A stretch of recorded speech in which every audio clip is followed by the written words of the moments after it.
तो आज हम बात करेंगे कि ये पॉइंट ऑब्जेक्ट क्या होता है या फिर पार्टिकल क्या होता है। तो अगर आप देखो तो रोज़मर्रा की ज़िंदगी में जो आपके पास ऑब्जेक्ट्स होते हैं, जिन चीज़ों को आप मूव करते हुए देखते हो, तो काफ़ी बार वो ऑब्जेक्ट्स रोटेट भी कर सकते हैं और वाइब्रेट भी कर सकते हैं जब वो चल रहे होते हैं।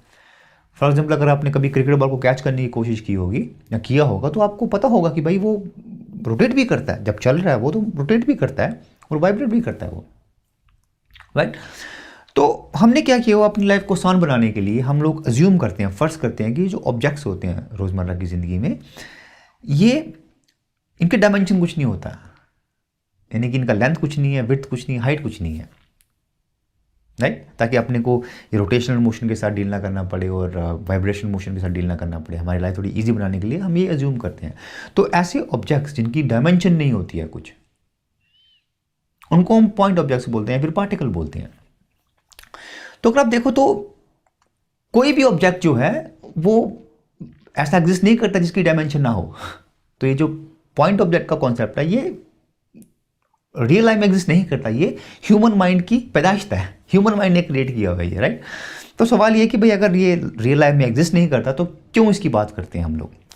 तो ये जो कॉन्सेप्ट है ये एक अच्छा जरिया है अप्रॉक्सीमेट करने के लिए, ये अच्छा एक अप्रॉक्सीमेशन टूल है। तो इसको यूज़ करके हम लोग क्या कर सकते हैं, हमको थोड़ा मोशन का जनरल आइडिया हो जाता है। उसके बाद डिपेंडिंग अपॉन कि उस ऑब्जेक्ट में और किस तरह का मोशन हो रहा है, रोटेशनल हो रहा है, फिर वाइब्रेशन हो रहा है, तो वो भी हम इंक्लूड करते हैं, फैक्टर इन करते हैं, राइट। लेकिन इससे अपने को एक थोड़ा जनरल आइडिया हो जाता है भाई मोशन कैसा होता होगा। तो अच्छा अप्रॉक्सीमेशन टूल है ये। एक बात और कि अगर हम किसी ऑब्जेक्ट को पॉइंट मास बोलते हैं तो इसका मतलब ये नहीं है कि वो सच में बहुत छोटा हो। बहुत बड़े बड़े ऑब्जेक्ट्स को भी हम पॉइंट मास मान सकते हैं। फॉर एग्जांपल, अर्थ, ज़मीन होगी, जब हम अर्थ और सन की बात कर रहे हैं, उनके बीच में मोशन की बात कर रहे हैं, फोर्सेस की बात कर रहे हैं, तो अर्थ को हम मान सकते हैं कि पॉइंट मास रहेगा, क्योंकि अर्थ और सन के बीच में डिस्टेंस बहुत ज़्यादा है।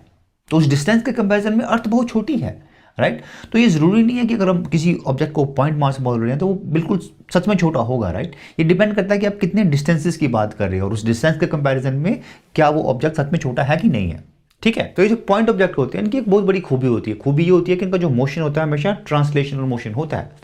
तो सवाल ये पैदा होता है कि भाई ट्रांसलेशनल मोशन क्या होता है। और काफ़ी लोग सोचते हैं कि भाई अगर कोई ऑब्जेक्ट स्ट्रेट लाइन में मूव कर रहा है, सीधा मूव कर रहा है, तो उसका मतलब है कि वो ट्रांसलेशन मोशन में है, जो बिल्कुल गलत है। कोई ज़रूरी नहीं है कि कोई ऑब्जेक्ट अगर स्ट्रेट लाइन में मूव कर रहा है तो उसमें ट्रांसलेशन मोशन हो रहा होगा। और ट्रांसलेशन मोशन क्या होता है, तो क्रूड लैंग्वेज में, लोकल लैंग्वेज में, अगर कोई ऑब्जेक्ट बिल्कुल पैरेलली मूव कर रहा है अपने, जब तक उसके ओरिएंटेशन में चेंज नहीं आ रहा है मोशन के दौरान, वो ट्रांसलेशन मोशन होता है। फॉर एग्जांपल, अगर मैं एक एक्स वाई कोऑर्डिनेट सिस्टम पकड़ूं और उसको इसके साथ चिपका दूं, इस ऑब्जेक्ट के साथ, तो ये मेरा एक्स है, ये वाई है, चिपका दूं इसके साथ, जब तक ये ऑब्जेक्ट मूव करता है इस तरह ताकि ये जो एक्सिस है, एक्स वाई एक्सिस, ये पैरेलल रहते हैं, कहीं भी मूव कर सकता है, स्ट्रेट लाइन में मूव करने की बिल्कुल कोई ज़रूरत नहीं है। जब तक ये एक्सिस पैरेलल है, ये मोशन ट्रांसलेशन मोशन होगा। ऑन द अदर हैंड, अगर ये ऑब्जेक्ट स्ट्रेट लाइन में भी मूव करता है, सीधा भी मूव करता है, लेकिन अगर इसके एक्सिस चेंज हो जाता है, इसकी ओरिएंटेशन चेंज हो जाती है, तो ये ट्रांसलेशन मोशन नहीं रहेगा, राइट। तो जब हम ऑब्जेक्ट्स को कंसीडर करते हैं कि भाई ये पॉइंट ऑब्जेक्ट्स हैं, तो मतलब उनमें ट्रांसलेशन मोशन ही होगा, राइट। तो अपने को चिंता नहीं करनी पड़ती कि भाई ये वाइब्रेशन मोशन होगा कि नहीं होगा, उसमें रोटेशन मोशन होगा नहीं होगा, हम अप्रॉक्सीमेट कर सकते हैं, ठीक है।